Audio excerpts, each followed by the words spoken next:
Cette vidéo est un résumé du webinaire ICOP Cognition réalisé le mardi 17 mars.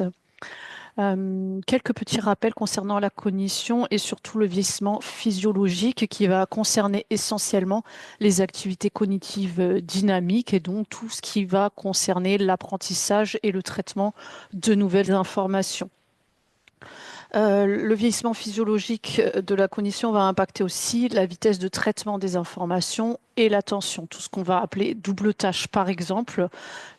Également la diminution de l'utilisation de stratégies, c'est quelque chose qu'on observe assez facilement chez des personnes vieillissantes, hors et indemnes de toute pathologie cognitive, mais qui vont parfois avoir des difficultés à mobiliser ou à penser à mobiliser des stratégies. Et enfin, cela impacte la mémoire déclarative. Donc, en résumé, globalement et majoritairement, le vieillissement physiologique de la mémoire, de la cognition va concerner tout ce donne lieu à des nouveautés de l'apprentissage et de l'adaptation aux situations, alors que tout ce qui concerne les capacités cristallisées, c'est-à-dire l'accumulation de connaissances selon la vie, de l'acquisition de compétences, est plutôt bien conservé. Et donc, on parle bien là du vieillissement physiologique. Un autre point important, c'est qu'on sait que dans la capacité intrinsèque, tous les domaines sont en interaction. Je dirais quand même que pour la cognition, c'est un point majeur, tant en termes d'effet de la cognition sur les autres domaines, d'effet des autres domaines sur la cognition, mais aussi que ce soit de manière physiologique ou pathologique, le maintien des autres domaines pour aider au maintien de la cognition. Donc, par exemple, pour la mobilité, eh bien, quand il y a un possible diagnostic, une pathologie cognitive, il peut y avoir une altération de la mobilité. Alors, on peut être un peu éloigné d'ICOP, quoique parfois cette expression symptomatique d'altération de la mobilité peut arriver précocement chez des gens encore autonomes pour les actes de la vie quotidienne. Et alors, on peut voir arriver des troubles de l'équilibre, de l'hypotension orthostatique, l'altération de la perception visuospatiale, pardon. Bien sûr, l'altération de la mobilité va, elle, diminuer les capacités de la personne à faire des activités et à être stimulée. Si j'ai peur de chuter, si j'ai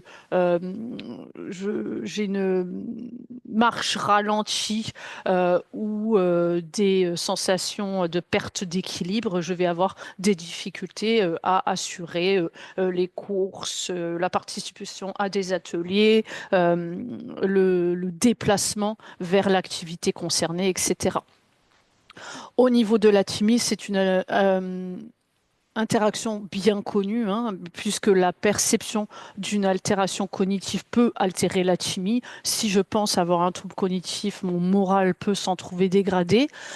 Une dépression peut avoir une présentation d'altération cognitive, c'est-à-dire qu'une personne âgée dépressive, déprimée, peut avoir une présentation similaire ou proche d'une altération cognitive. Et inversement, une altération cognitive peut avoir, au moins au départ, une présentation de syndrome dépressif. D'où l'intérêt, vraiment, en cas d'altération thymique, d'abord d'évaluer la thymie, d'essayer de résoudre la problématique, que ce soit par des moyens non médicamenteux ou médicamenteux, et ensuite, à distance de la résolution, de réévaluer la partie cognitive. Attention, une évaluation cognitive dans un contexte de syndrome anxio-dépressif en phase aiguë, non pris en charge, non stabilisé, cette évaluation cognitive ne sert à rien.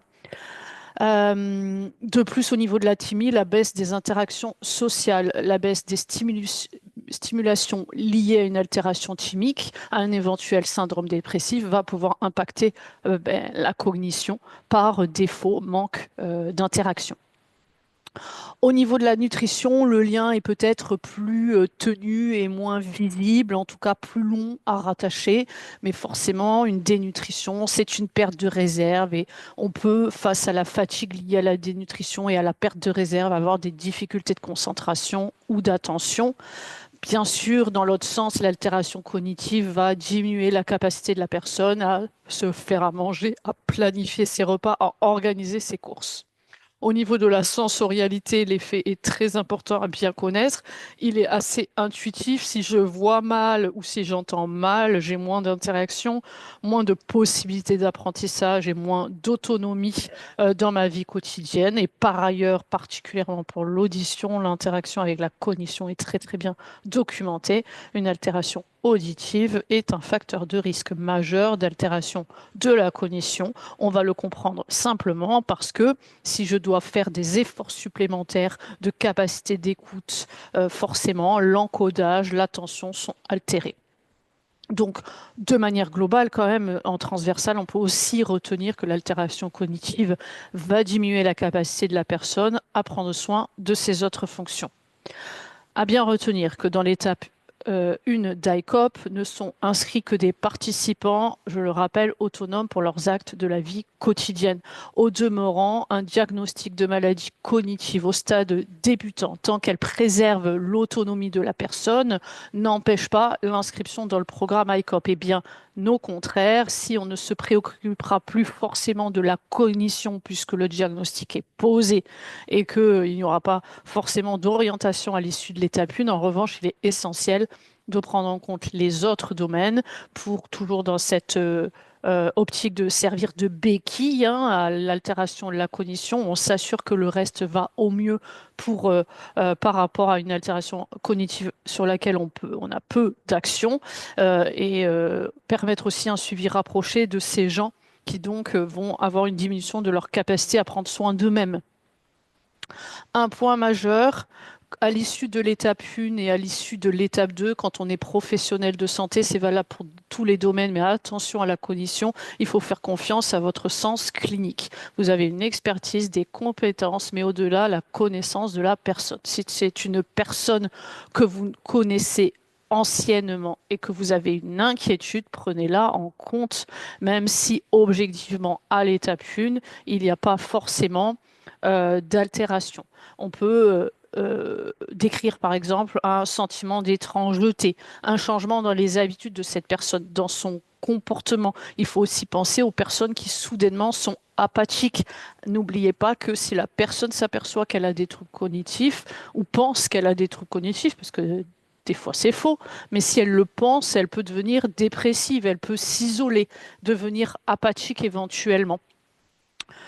Faites aussi attention aux gens avec qui vous aviez l'habitude de discuter, qui étaient en interaction facilement et qui vont être dans l'évitement de certaines situations, l'évitement de certaines habitudes. Je pense à des gens qui participent à des associations ou à des réunions, par exemple, de copropriété ou même en termes d'élections, etc., qui ont des rôles dans leur commune et qui vont éviter ce type de rôle ou de réunion soudainement parce que, en fait, derrière, ils ne s'en sentent plus capables.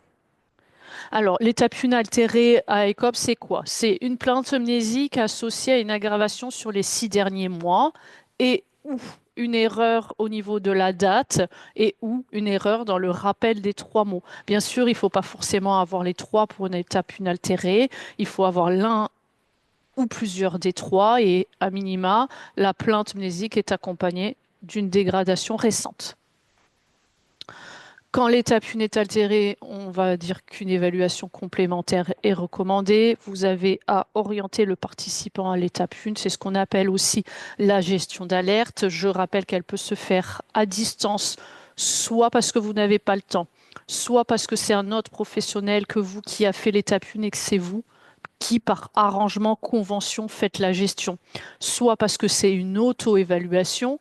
Elle peut se faire à distance à travers le dossier informatisé ICOP Monitor. Si c'est vous qui réalisez l'étape 1 en direct, à l'issue, l'application ICOP Monitor ou le site internet icopmonitor.fr vous propose d'orienter le participant. Cette orientation, je vous recommande de la faire directement parce que elle va être un vrai gain de temps et vous permettre d'emblée de planifier la suite du parcours avec le participant. Première étape, comme chaque domaine, on va vérifier la véracité de l'alerte. Et comme à chaque fois, je le répète, et cet élément doit être vraiment su par cœur et enregistré, une alerte est toujours vraie, sauf s'il y a une erreur de saisie des données, une erreur de passation ou un problème avec l'outil digital. erreur de saisie des données, j'ai ripé sur la touche, j'ai cliqué non au lieu de oui. J'enregistre un poids qui est totalement faux. Erreur de passation, la personne n'a pas bien entendu les mots, elle a répété n'importe quoi ou elle n'a pas compris que le lever de chaise devait se faire le plus rapidement possible et un problème de réseau Internet. Ça, vous connaissez. Je répète, une alerte est toujours vraie, sauf erreur de passation, erreur de saisie, problème Internet. La question suivante est de savoir si, derrière, une fois que l'alerte est vraie, elle a une pertinence clinique. Et c'est à partir de là qu'on va décider de l'orientation de la personne. Par pertinence clinique, je le rappelle également, on veut dire est-ce qu'elle a un impact sur le quotidien? Est-ce que l'alerte est nouvelle ou non prise en charge? Versus est-ce que l'alerte a déjà un suivi et déjà connu? Quand on va décider de l'orientation à l'issue de l'étape 1, plusieurs propositions apparaissent dans l'application.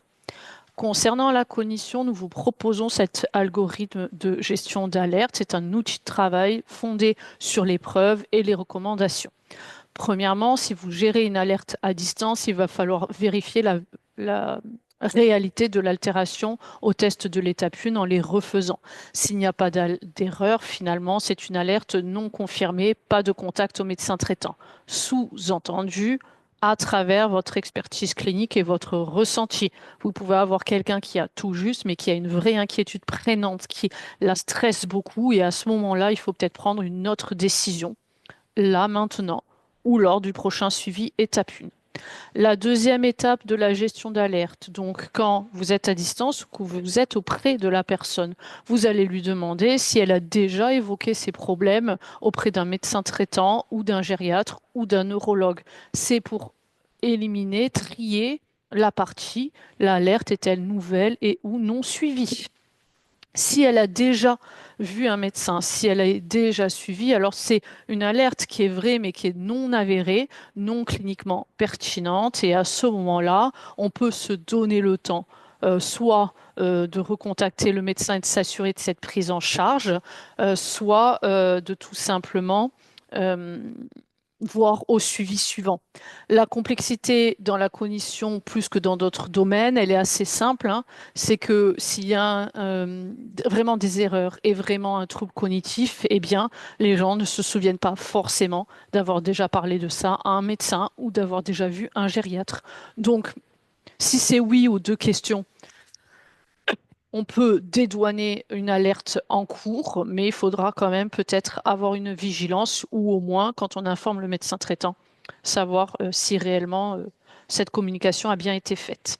S'il manque d'avoir prévenu le médecin traitant ou d'avoir déjà été vu par un gériatre ou un neurologue, il y a un deuxième niveau de sous-question qui va évaluer l'impact avec la personne et ou l'entourage. Est-ce que les troubles inquiètent? Est-ce qu'ils inquiètent l'entourage? Est-ce que selon eux, il y a besoin d'une consultation? Est-ce qu'il y a un impact sur le quotidien au niveau des activités instrumentales de la vie quotidienne? Et là, nous avons la pertinence clinique. Soit il y a un non à tout et donc, c'est une alerte non avérée, mais pour laquelle il faudra avoir une vigilance lors du suivi, c'est-à-dire que si la problématique se répète et si les réponses aux questions de deuxième niveau sur l'impact évoluent, il faudra alors avoir une orientation différente. S'il y a oui à une ou plusieurs questions de cette évaluation de l'impact, alors contact avec le médecin traitant et proposition d'étape 2. À nouveau, c'est toujours un peu difficile dans la cognition, d'une part parce que par définition, les troubles de la mémoire empêchent de se souvenir parfois du premier niveau de sous-question sur la consultation. Et puis, il y a aussi dans les maladies débutantes, bien sûr, l'agnosonosie qui peut empêcher la personne d'avoir une vision claire de l'impact, de l'inquiétude, d'où l'intérêt parfois d'avoir les proches. Comment on va orienter à l'issue de l'étape 1?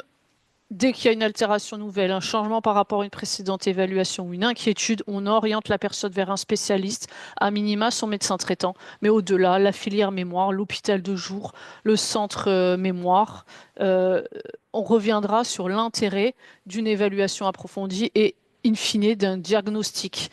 Je rappelle que ICOP, l'étape 1, l'étape 2, ne va pas avoir pour viser de poser un diagnostic. Elle a pour viser de faire un premier niveau d'évaluation et de tri. Donc, en cas de problème nouveau et d'inquiétude majeure, il ne faut pas hésiter à orienter à minima vers le médecin traitant. Surtout si vous n'êtes pas disponible ou que vous n'avez personne de disponible pour réaliser une étape 2-3. Si vous êtes disponible pour réaliser l'étape 2-3, eh bien vous la faites. Et si vous n'êtes pas disponible, mais qu'il y a d'autres professionnels de santé, vous pouvez orienter le dossier vers ces professionnels de santé. Bien sûr, ensuite, dès l'étape 1, on peut orienter vers un spécialiste, notamment si finalement l'altération cognitive elle est plutôt liée à un autre problème. Et puis aussi, on peut, dans un premier niveau, si l'alerte est non avérée ou si l'alerte nécessite d'attendre le suivi, si aussi le participant refuse pour l'instant l'étape 2, on peut surseoir un petit peu et on peut donner des recommandations classiques, stimulation cognitive, orientation, atelier et prise en charge des autres fonctions. L'étape 2 d'évaluation, elle repose soit sur le MMSE, et je vous renvoie à la plateforme de e-learning et aux formations pour la passation. Attention, il ne faut pas hésiter à revenir régulièrement sur la passation pour s'assurer qu'on n'a pas pris de mauvaises habitudes et qu'on fait bien cette passation. On peut aussi utiliser le MOCA. Je ne l'ai pas mis aujourd'hui, mais le MOCA est un test plus sensible que le MMSE. Donc pour notamment des hauts niveaux intellectuels et également les plus jeunes des seniors, les 60, 70 ans notamment, méritent plutôt de faire un MOCA, un peu plus difficile qu'un MMSE, donc plus sensible que le MMS. Par contre, le MMS a cette grande qualité d'être survalidé en pratique clinique. On a rajouté aussi l'échelle de CAM, qui est une échelle de confusion. Bien sûr, en théorie, vous n'avez pas à l'utiliser puisqu'on ne devrait pas faire d'ICOP en phase aiguë, mais on n'est pas à l'abri à un moment donné des cours, soit d'un épisode de canicule par exemple ou autre événement, d'avoir des gens confus qui arrivent à une étape 2 d'évaluation et en cas de doute, au moins, vous avez l'échelle. À l'issue de l'évaluation, je répète qu'on ne va pas poser un diagnostic en fin d'étape 2. Il s'agit de faire un point sur une éventuelle altération en lien avec le projet de vie, les motivations de la personne, en lien avec ses comorbidités et bien sûr tout le passif déjà réalisé. Attention à ne pas faire peur aux gens. Je rappelle quand même que l'annonce d'une maladie cognitive, l'annonce d'un diagnostic est du fait du médecin. Et donc, même si vous avez la compétence pour évaluer, vous n'avez pas la compétence pour poser et annoncer un diagnostic. Et j'encourage vraiment une grande vigilance parce qu'à l'issue de l'étape 2, sans mentir aux gens non plus, mais on quitte un senior qui va rentrer chez lui avec ses inquiétudes et ses angoisses. Donc, attention quand même à ne pas être excessivement anxiogène pour ces gens auprès de qui vous n'aurez plus d'interaction passé votre entretien. En étape 3, ce qui est important à retenir en termes de plan de soins et de recommandations, c'est qu'on va utiliser tout ce qui va créer de la nouveauté, de la stimulation et de l'apprentissage. Et ça, quelle que soit l'évaluation de l'étape 2. Dès qu'il y a une inquiétude, dès qu'il y a une légère altération, dès qu'il y a une altération mais que la personne ne veut pas encore consulter, dès que dans le délai imparti avant consultation d'ailleurs, parce que attention, s'il y a une altération et que la personne est d'accord, la premier élément de l'étape 3, c'est l'évaluation approfondie et le diagnostic, bien sûr. Mais parfois, il y a un long délai avant et donc tout le reste des recommandations entre en jeu. Stimulation cognitive, que ce soit à domicile, que ce soit en atelier. Je rappelle que tout est stimulation cognitive. Sortir, faire ses courses, avoir une nouvelle activité, changer de groupe, rencontrer des gens, faire des choses avec ses petits-enfants. Un atelier cuisine est stimulant cognitivement. Regarder de nouvelles émissions, raconter le livre qu'on a lu, raconter les informations, etc., etc. Les contacts sociaux, prendre soin de sa santé et des autres fonctions. On l'a dit dès le début, vision, audition à minima, mais le reste aussi, la chimie, bien évidemment. Apprendre des nouvelles choses, participer éventuellement à des ateliers, et puis tout ce qui est de la notion de plaisir. Et moi, j'insiste aussi beaucoup auprès de nos sujets âgés pour leur dire continuez à faire ce que vous avez envie sans scrupule, mais par contre, on peut vous aider à mettre en place des stratégies. Par exemple, si la personne participait aux réunions de copropriété de sa résidence, mais qu'elle souhaite abandonner parce qu'elle trouve qu'elle a du mal à suivre cette réunion très agitée, très dense et très mobilisante pour elle, on peut mettre en place des stratégies du type prendre des notes, enregistrement, pour permettre à distance de refaire le point sur la réunion et de poser ces questions éventuellement par courrier, par mail, par téléphone. Mais voilà, mettre en place des stratégies pour continuer. C'est aussi un peu provoquer une légère insécurité intellectuelle, ne pas rester sur ses acquis à tout prix. Mais encore une fois, sortir dans la rue, marcher au milieu de la foule, traverser une route, après des nouvelles personnes, des nouvelles activités, demande que les autres fonctions soient bien cadrées, mobilité, vision, audition, timide, etc. Bien sûr, en cas d'altération, il faut mettre en place ce qu'il faut pour la sécurité de la personne, tant en termes d'aide technique que d'aide humaine, mais aussi penser parfois à la protection juridique. Vous pouvez avoir le cas d'ICOP, de gens qui semblent autonomes pour leurs actes de la vie quotidienne, bien que si vous n'avez pas les proches, peut-être que le participant vous rapporte n'est pas forcément totalement fidèle à la réalité, premièrement. Et deuxièmement, comme c'est des habitudes, de la routine, certaines personnes gardent leur autonomie dans la routine de manière très longue, même avec l'évolution d'un trouble cognitif. Et par ailleurs, il y a bien sûr ce qu'on appelle le vernis. Et on peut s'apercevoir lors d'une étape 2 d'un MMS très altéré qui n'avait jamais été rapporté. Et donc, ça peut être l'occasion parfois de la mise en place d'une protection juridique. Le certificat est médical, mais n'hésitez pas à exprimer vos doutes au médecin traitant, voire à la filière de gériatrie qui est habituée à faire ce type de choses, tout simplement parce qu'attention, s'il s'avérait qu'il y ait une arnaque ou un problème pour la personne a posteriori et qu'on sache que vous aviez remarqué l'altération sans la signaler à personne, ça pourrait devenir quand même en partie au moins de votre responsabilité, qu'elle soit juridique ou au moins éthique. Donc si vous remarquez une telle altération, à minima, on prévient le médecin traitant, bien évidemment. Et à l'opposé, s'il n'y a pas de trouble avéré à l'étape 2, si vous n'avez pas forcément de recommandations particulières à l'étape 3, attention à quand même prendre en compte la plainte, à l'entendre.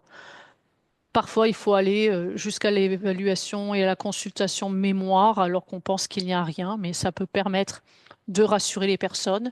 Et puis, pour des hauts niveaux intellectuels, l'étape 2 peut ne rien montrer avec une personne qui reste anxieuse et finalement, à distance à la consultation mémoire, on va parfois poser des diagnostics, d'où l'intérêt quand même de se faire confiance et d'aller au bout de la démarche. Voilà, je vous remercie.